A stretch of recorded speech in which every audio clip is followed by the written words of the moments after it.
এখানে ভিডিও হচ্ছে, এদিকে আসো। হ্যাঁ বলো বলো মালিক বলো নতুন নতুন বলো। আমাদের ফার্মা মার্কেটটা বর্তমানে এমন একটা পরিস্থিতির ভিতরে আছে, মানে প্রচুর পরিমাণে আন্ডারে। এখন যখন আমরা সেলস ভালো দিই তখন কিন্তু আমাদের বসেরা কিছু বলে না, ঠিক আছে, যে পোলাপন হেভি কাজ করতেছে এটা সেটা।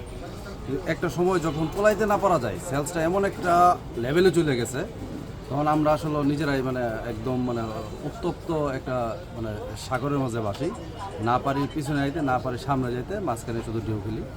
এখন এই অবস্থা থেকে সবসময় দেখবেন আপনারা বসেরা আমাদের ভুল ধরবে, ঠিক আছে। যেই পিওসোটা যে এমপিওটা আপনার সেলস ভালো না, ওর কী সমস্যা, ওর কাগজপত্র কোনো আপডেট নাই, এই নাই সেই নাই, এগুলো নিয়ে জুট ঝামেলা, মানে বিভিন্ন জুট ঝামেলা শুরু হবে।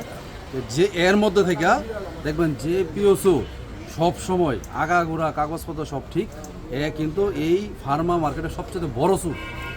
হ্যাঁ জানে যে আমার এই জায়গাটার মধ্যে ধরবে, ঠিক আছে, আমি এটা সঠিকভাবে ইউজ করি আর না করি আগে লেখকে রাখি, ঠিক আছে।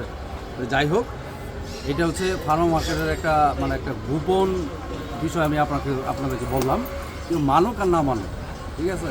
এবং আমি যেটা বলছি আপনারা এটা মানে খুব গোপনীয়তাভাবে যদি আপনি পিওসদের সাথে যাদের সাথে কথা বলে, যদি তারা সত্য কথা বলে, আমি যে কথা বলছি এটাই ঠিক, ঠিক আছে।